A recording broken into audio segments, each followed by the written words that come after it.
Amém, irmãos? Boa noite a todos, a graça e a paz do Senhor Jesus. Como é bom nós estarmos aqui mais uma vez, nós queremos refletir na palavra de Deus, tudo que foi aqui colocado, tanto nas leituras, na transição, nos comentários, nas orações, culminam em uma exigência do Evangelho, que é sermos ouvintes, mas também praticantes, observarmos o que a palavra de Deus nos ensina, mas buscarmos colocar em prática aquilo que o Evangelho nos capacita a viver. E eu quero falar de um tema bem exigente para os dias, um tema que é muito relevante e que também nos traz uma realidade penosa a olhar para a nossa volta. Eu quero falar hoje sobre a penalidade do divórcio. E por que eu intitulo, sempre que eu falo de divórcio, eu trago a palavra penalidade junto? Porque para mim, à luz das Escrituras, diante da minha consciência, eu tenho plena convicção de que o divórcio é uma penalidade e não uma saída bonitinha para problemas complicados no casamento. Casamentos têm desafios, casamentos têm lutas, relacionamento marido e mulher, pai e filho, mãe e filho, é desafiador, nós sabemos disso, que temos os nossos desafios e não é indiferente que você também passe pelos seus momentos de ter que sentar, ajustar à luz das Escrituras os pontos, mas o fato é que os nossos dias a nossa cultura, o nosso tempo banalizou o casamento, de modo que tudo é justificativa para que o casamento se encerre. Eu fiz um levantamento em pesquisas em várias fontes, e até junho de 2023, no nosso país somente, somava-se 1.025.205 processos de divórcios. Os irmãos têm noção do que é isso? Eu julgo ser 2.050.410 pessoas penalizados pelo divórcio. O casamento, nós temos bem definido isso à luz das Escrituras, na nossa teologia do casamento aqui na nossa comunidade, na nossa igreja, a teologia da família, é instituído por Deus, é indissolúvel entre um homem e a mulher, para que ambos possam se satisfazer e juntos glorificarem a Deus. Isso está estabelecido na nossa base doutrinária de ensino. Mas o fato é que divórcio é um tema que se tornou muito maleável na vida da comunidade cristã. Quantos desses 1.025.205 processos não são de cristãos?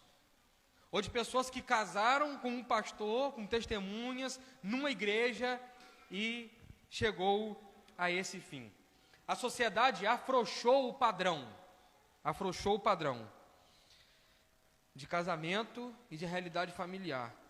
E, consequentemente, deixou de propor o compromisso para, no lugar do compromisso, aceitar aventuras, que são casamentos frágeis, casamentos que são bem difíceis de se manterem por conta da estrutura que se tem de casamento para os nossos dias. Essa palavra é uma palavra de ensino para aqueles que não ouviram, é uma palavra de choque de ordem para aqueles que estão olhando para frente em busca de se casar, de ter uma vida ajustada, e também é uma resposta à sociedade que nós estamos inseridos. E eu não quero falar à luz dos meus pensamentos ou dos meus esboços teológicos e da minha análise cultural. Eu quero falar à luz das Escrituras, e para isso eu convido os irmãos a abrirem o Evangelho de Mateus, no capítulo 5, versículo 27 até o 32,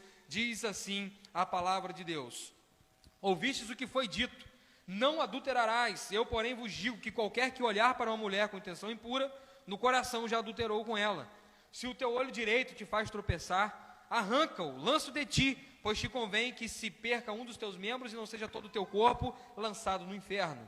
E se a tua mão direita te faz tropeçar, corta, lança de ti, pois te convém que se perca um dos teus membros e não vá todo o teu corpo para o inferno.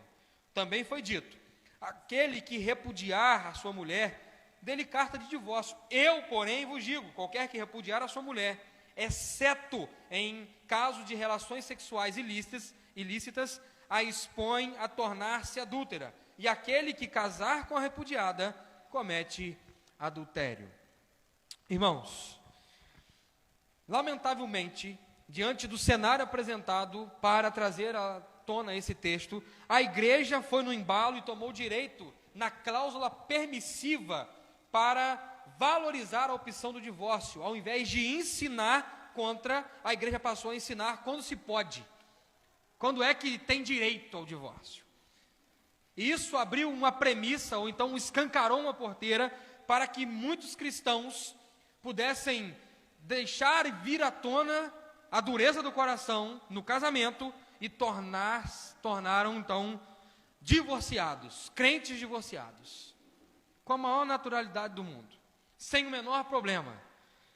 Eu não quero trazer uma mensagem moralista e vazia de graça, mas eu quero apresentar uma realidade que é dura, exigente e que nós precisamos nos adequar a esse padrão, porque fora desse padrão nós não estamos sendo bíblicos. Nos versos 27 ao 30, foi a última mensagem abordada na quarta-feira que eu preguei. Nós vemos um chamado radical do Evangelho, que nos chama a nos comprometer a seguir Jesus, custando-nos a ser cortados, feridos, não no sentido literal, mas de que alguma coisa vai nos custar seguir radicalmente o Evangelho. Há uma seriedade em seguir Jesus. Nós não seguimos do nosso jeito, e nós não nos adequamos para seguir Jesus do jeito que a gente quer. Nós somos adequados pelo Evangelho, diante da seriedade exigida pelo mesmo, e da graça conferida para que nós possamos o seguir, e então nós somos exigidos a andar em conformidade àquilo que Ele propõe, e não àquilo que nós queremos adequar para o nosso conforto. Mesmo que você não caia, esse é um ponto também no versículo 27 ao 30, mesmo que você não caia em um pecado escandaloso, você será julgado pelas intenções do seu coração. Quando ele diz: aquele que olhar para a mulher com intenção impura, já cometeu pecado no seu coração. Ele está dizendo que não é porque você foi pego num flagrante delito pecaminoso de adultério, que você está livre de ser julgado por um desejo pecaminoso de adultério, ou de uma imoralidade sexual. E o quarto ponto, que o versículo 27 ao 30 nos propõe, é uma rápida pegada na última mensagem. Se você quiser conferir, está lá no nosso canal do YouTube e também no perfil do nosso Instagram. A raiz do pecado está no coração, e o alimento do pecado está nos olhos. Quando ele diz: aquele que olhar com intenção impura, cometeu pecado no coração. Tem pecados que são ocultos aos olhos humanos, mas que são delitos que ferem a Deus e que são pecados, sim, verdadeiros, e que são, por isso, penalizados pela mão do Senhor, e Ele não aceita esses pecados porque estão no âmbito do coração. Se ninguém está vendo, não tem problema. Se ninguém viu, não tem problema. Olhar, Deus deixou. Nós escutamos essa frase, essa miserável frase. Olhar não arranca pedaço, mas o fato é que a intenção do coração foi alimentada pelo olhar e deu à luz a um pecado, e aquilo foi danoso. Hoje eu quero olhar para os versículos 31 e 32, começando por aquilo que Jesus vai enfatizar e montar uma estrutura. Também foi dito. Ele repete isso várias vezes. O nosso mestre disse isso no versículo 21, no versículo 27 e agora no versículo 31. Se você observar na sua Bíblia junto comigo, ele está mais uma vez dizendo isso, né? Ele vai trazer essa ideia. Também foi dito. Ouçam o que foi dito. E ainda no versículo 33, no versículo 38 e 43, ele nos apresenta essa mesma repetição, que é uma ênfase naquilo que Jesus está lançando mão para trazer ao povo. Eu observo que essa colocação de Jesus, ouvistes o que foi dito, é um contraponto a um ensino com base na mesma lei que eles estavam usando. E também essa frase é um combate à hipocrisia dos fariseus, pois a explicação do princípio e a sua aplicação vai contra o moralismo barato e a religiosidade falsa que estava sendo apresentada por aqueles mestres da lei, ao exigir aquilo que a lei não exigia e a propor aquilo que era confortável a eles, sem o ensino do princípio da palavra ou da lei do Senhor. Então, segundo ponto, Jesus vai citar aquilo que está descrito em Êxodo, em Deuteronômio, aquilo que está apresentado em vários lugares da lei, e ele vai citar o ensinamento, não propriamente dizendo aonde está, ou então citando integralmente a estrutura da lei mosaica, mas ele está citando e montando, então, um ensino com base naquilo que aqueles seus ouvintes iniciais, os discípulos e os seguidores que estavam ali ouvindo o Sermão da Montanha, já tinham ouvido em algum momento. E ele vai dizer: aquele que repudiar a sua mulher, dê-lhe carta de divórcio. O que Jesus está trazendo à tona aqui é a demonstração de que, com base nesse ensino, tinha um palco montado para a banalização do casamento.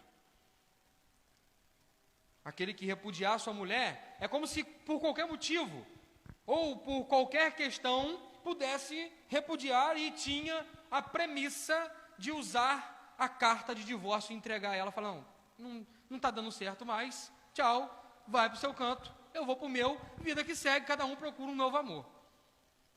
É o que a sociedade hoje está trazendo de novo, mas é uma realidade antiga, que desde a época de Moisés, por causa do pecado, já estava sendo muito comum no meio do povo. Não estou dando certo. Estou tendo muita dificuldade.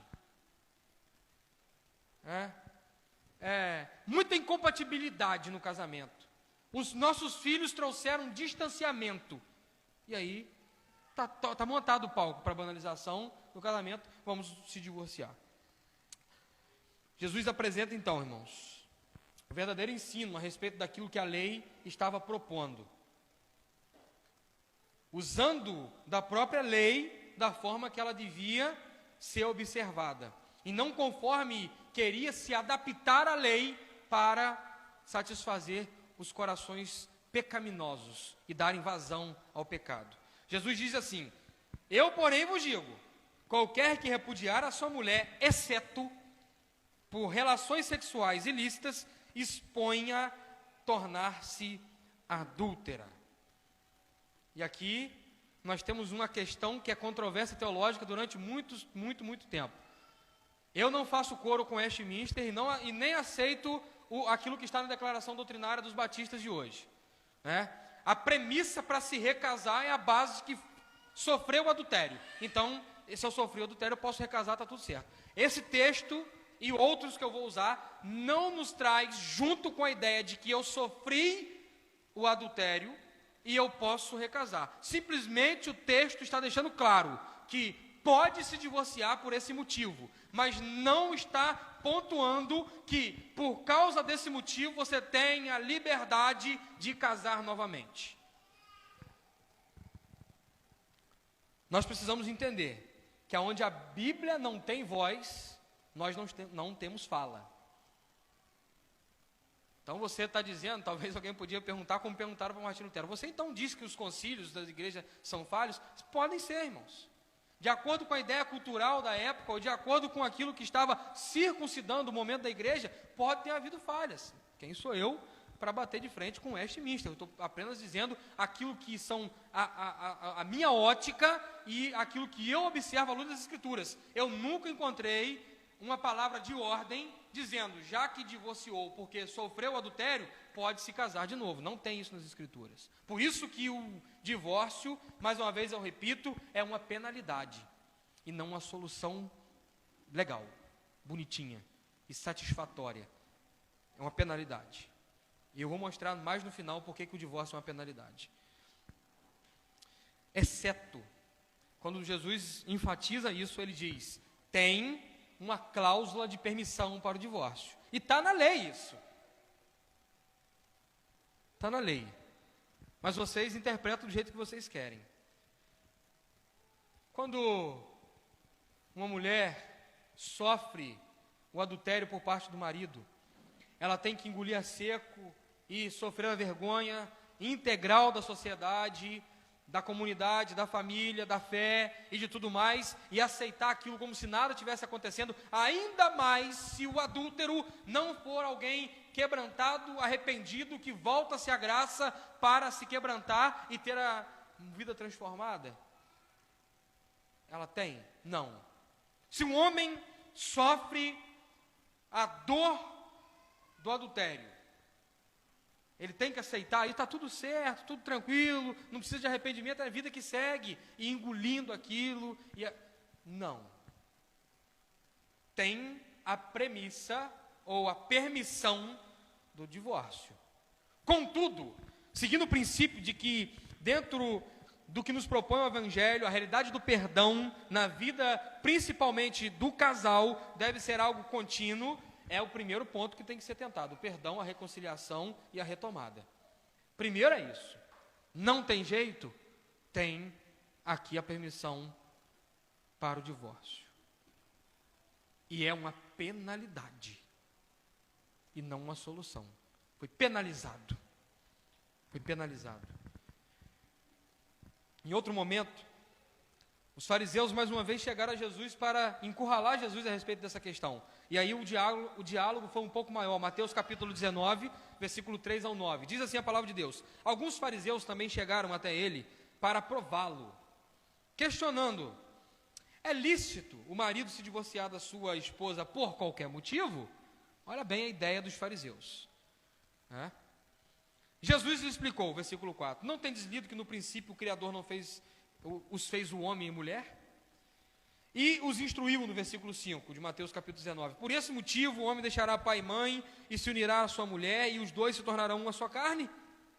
Sendo assim, eles já não são dois, mas sim uma só carne. Portanto, o que Deus uniu, não separe, pois, o ser humano. Olha bem o que Jesus está apresentando aqui, irmãos. Olha bem, por qualquer motivo, uma bobeira, uma inutilidade, uma coisa que precisa ser conversado, alinhado, uma coisa que tem que ser orientado pelas Escrituras, ajustar e vida que segue, divorciar. Não, meu irmão, Deus uniu, não é para que nada separe. Nada separe. É o que Jesus está montando aqui na defesa de um casamento indissolúvel, criado por Deus, estabelecido para glorificar a Deus. Ele está apresentando isso, está definindo. Olha, Deus não definiu o casamento dessa maneira. Não está estabelecido com permissões. E não pode se separar. Então, versículo 7, replicaram-lhe os fariseus: então, por qual razão mandou Moisés dar uma certidão de divórcio a uma mulher e abandoná-la? Aí Jesus vai tratar da raiz do problema do divórcio.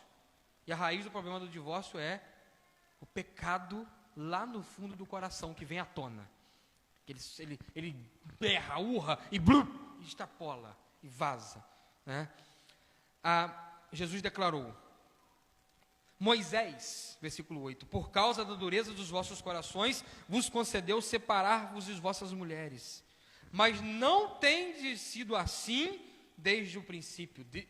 Eles estão estabelecendo o princípio do divórcio a partir da lei. Jesus está estabelecendo o princípio de um casamento indissolúvel a partir do princípio, daquilo que Deus estabeleceu. Então, enquanto os fariseus remetem à lei, Jesus remete à Gênesis, à criação. Aí Jesus vai dizer: eu, porém, vos afirmo, todo aquele que se divorciar da sua esposa, a não ser por imoralidade sexual, e se casar com outra mulher, está cometendo adultério. Olha aqui que nós temos duas questões, irmãos. Primeiro, a questão que envolve a parte do adultério. A mulher cometeu um adultério e ela vai ser divorciada. Ela já é adúltera. O homem cometeu adultério e vai ser divorciado. Ele já é adúltero. Agora, a segunda questão. Se você se divorciar da mulher, a mulher do homem, sem nenhum tipo de questões que envolvem adultério e imoralidade sexual, e casar com outra mulher, esse está sendo adúltero. A conclusão é que nós temos aqui, irmãos, é que tanto a parte como aquele que sofreu o dano, os dois, por fim, dentro de uma realidade apresentada à luz das Escrituras, vão cair em adultério se novamente estabelecerem um novo casamento. Casei com 22 anos. Tive 3 meses de casamento. Meu marido me traiu. E agora? O que eu faço, pastor? O que eu faço? Você estava ensinado das Escrituras? Você foi orientado de um casamento indissolúvel?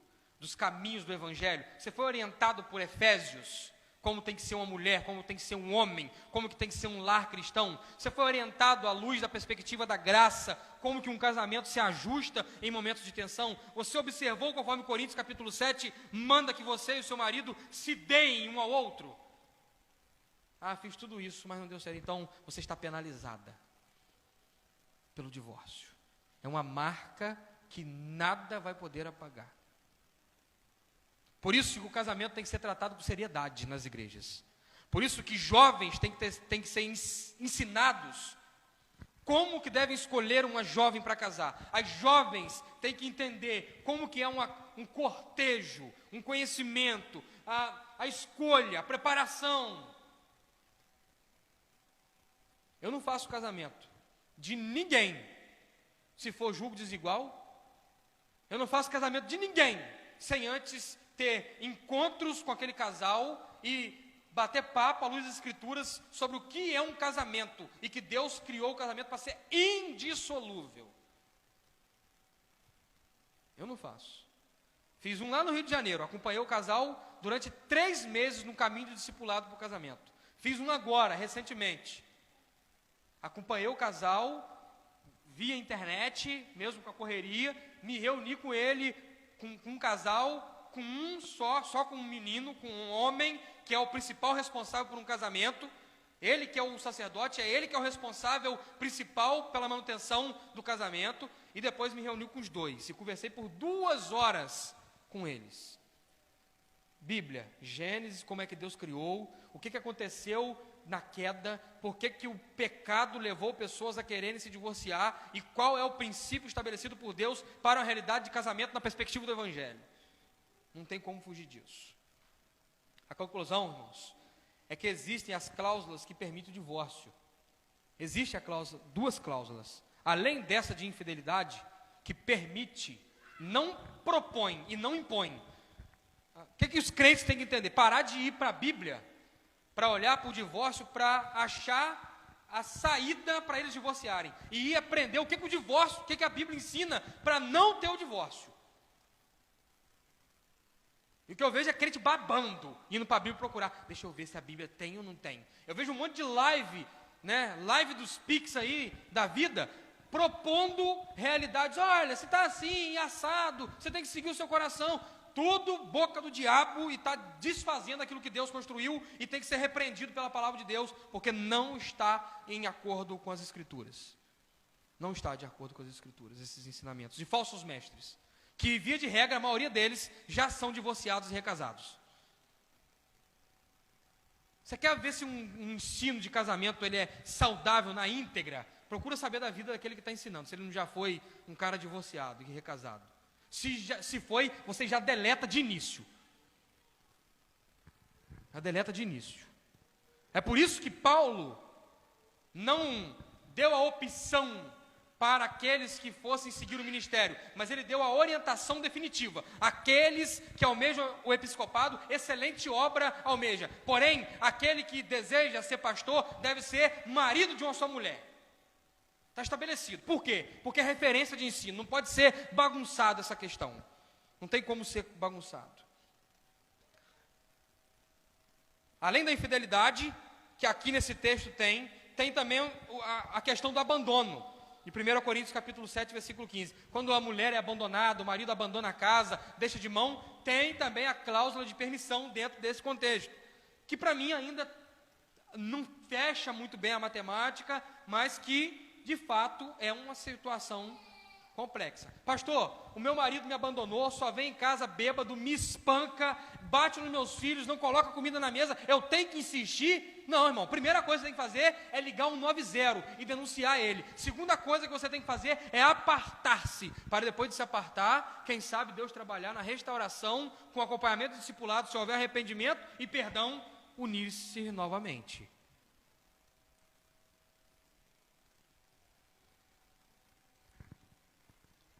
Agora, em nenhuma das duas permissões nós temos a indicação a um novo casamento. Aquele que casar com ela comete adultério. Aquele que, porém, se deixar sua mulher e casar com outra, esse também comete adultério. Paulo já trouxe uma orientação para que não haja riscos quanto à imoralidade no casamento, irmãos. 1 Coríntios capítulo 7, versículo 3 ao 5, diz assim a palavra de Deus: o marido deve cumprir seus deveres conjugais para com sua esposa e, da mesma forma, a esposa para com seu marido. E aqui não estou falando só de ato sexual, não. Cumprir os deveres conjugais. Você casou para homem, você casou para prover, para proteger, para ser o profeta, para ser aquele que ensina, aquele que conduz. Você tem que cumprir com os deveres conjugais. Você casou para isso. Mulher, você casou para cuidar, zelar, ensinar, ser ajudadora, ser quem dá suporte ao seu marido para que a sua casa esteja edificada. E assim você está sendo sábia. E a mulher sábia edifica a sua casa.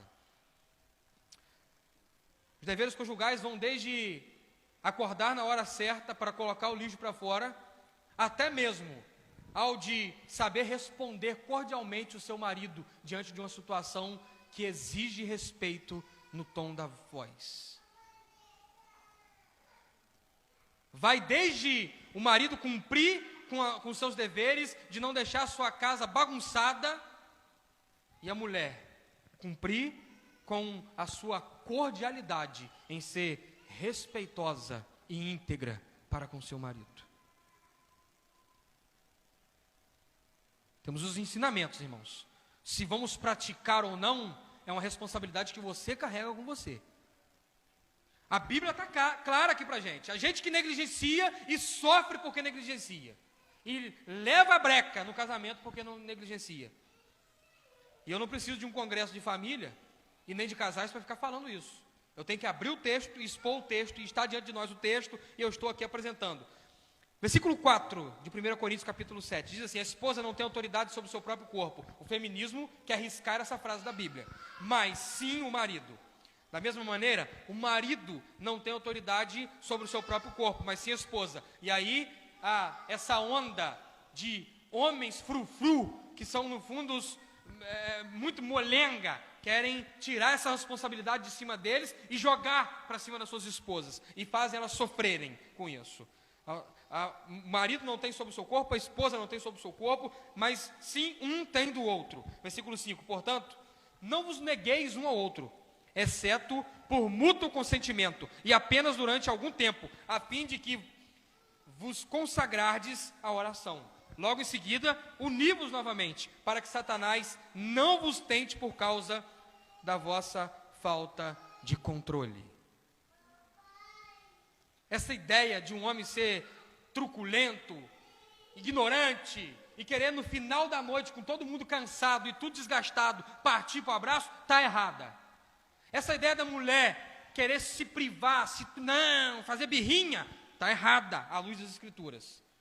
Não pode. Não é orientação bíblica. Não deve ser assim. Porque senão Satanás vai achar brecha, vai colocar uma sementinha, uma filha de Jezabel, e aí aquilo que está lá no fundo da natureza pecaminosa pode ser alimentado pelos olhos fraquejantes, e aí é problema na certa, tanto por um lado quanto para o outro. É cuidar, zelar, para não chegar em extremos que não tem ajuste, e por causa da dureza do coração, divórcio. E aí, o divórcio é uma penalidade.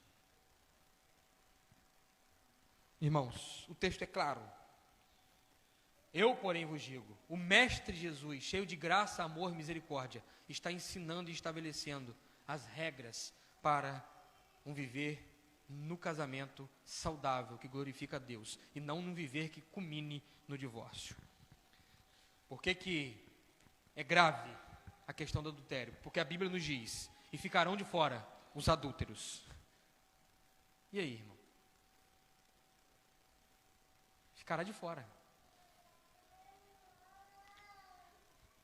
É grave a questão do divórcio, porque Malaquias capítulo 2, versículo 16, a parte A, eu vou ler todo o texto, mas foque na parte A comigo, no comentário. Pois eu odeio o divórcio, e também odeio aquele que cobre as suas vestes de violência, afirma o Senhor dos Exércitos.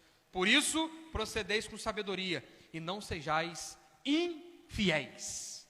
A infidelidade é que gera o divórcio. A infidelidade não só em ações de adultério, mas ser infiel naquilo que você tem que ser fiel a Deus e cumprir com as suas obrigações para com a sua vida conjugal. Quando o meu casamento sofre ataques, eu quero dizer para os irmãos que o seu sofre, o meu também sofre, ataques relacionais, ataques que vão desde conversas, momentos que a gente precisa pontuar, ataques que se a gente não cuidar, gera problema. Eu não corro para procurar aquilo que o meu coração está me mandando fazer. Eu corro para a Bíblia, para as Escrituras, para obedecer ela, porque senão é certinho de caminhar para onde não deveria.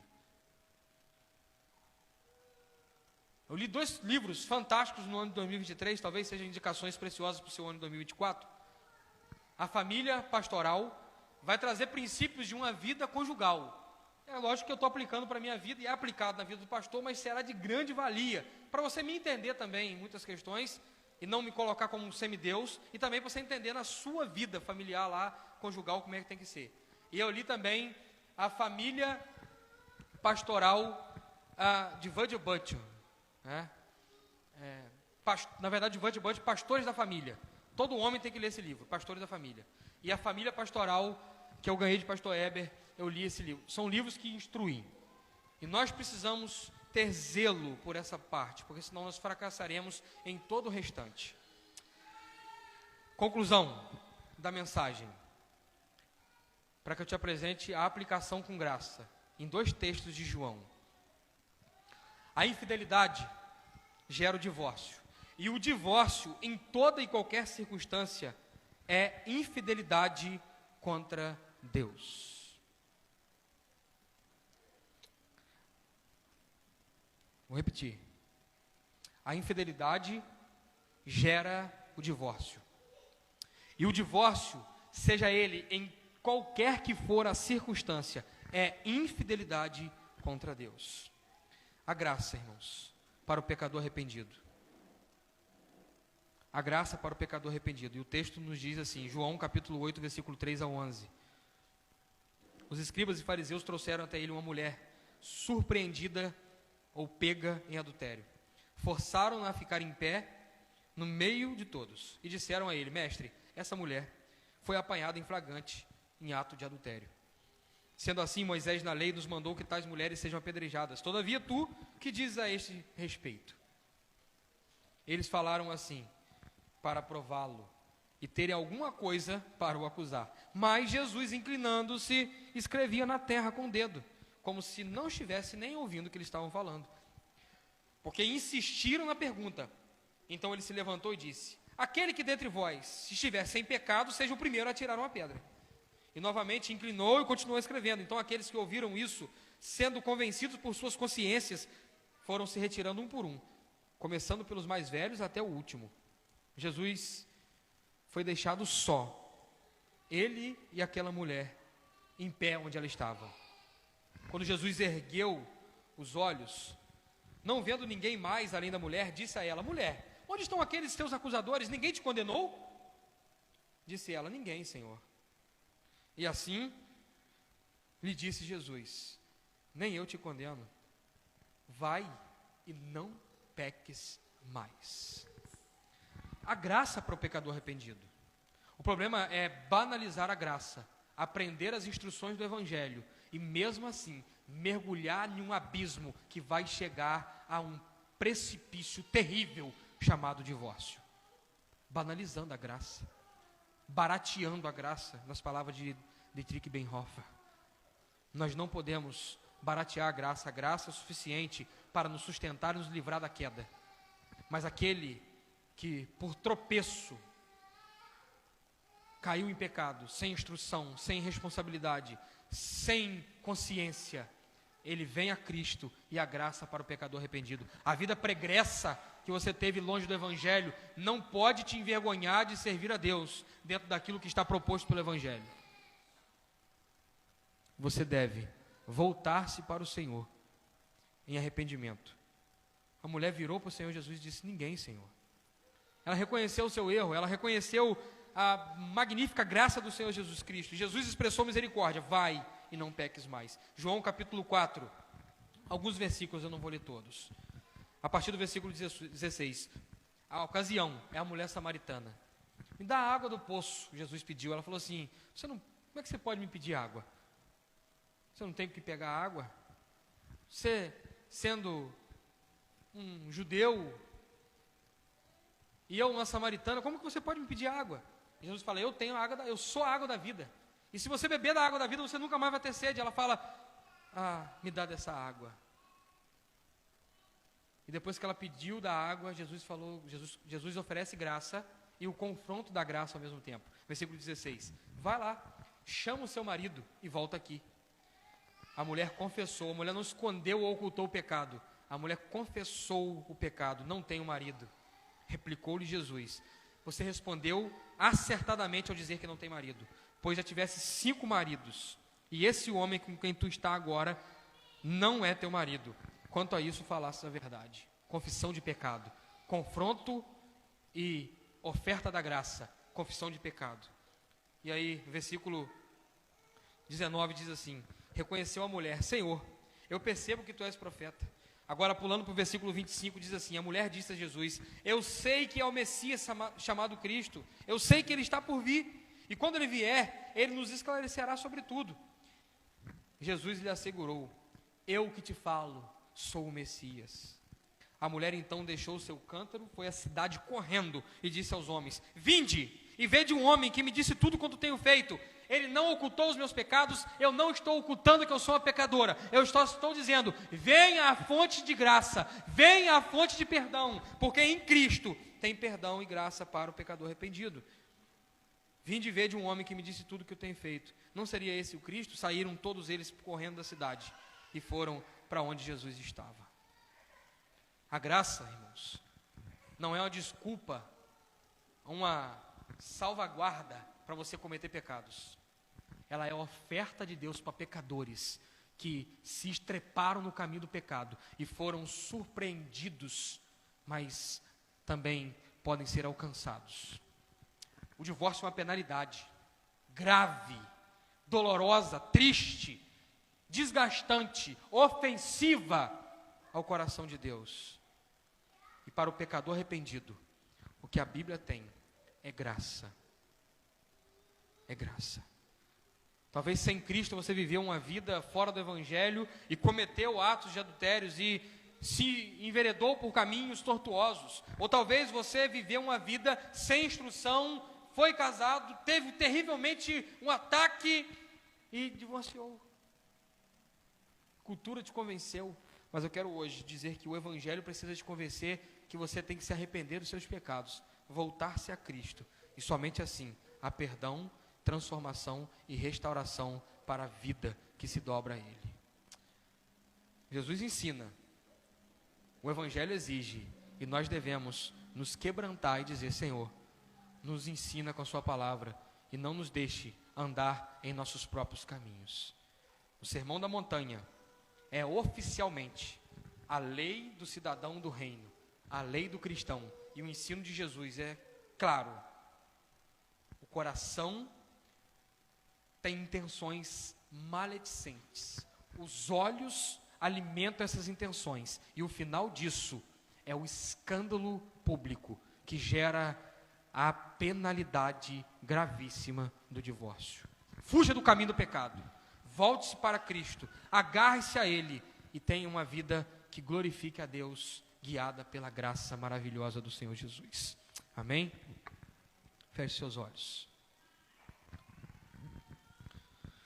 Nós sabemos, ó Deus, que não foi meramente instituído por homens, que não foi estabelecido por regras jurídicas, judiciais, mas foi o Senhor que decretou e realizou o primeiro casamento.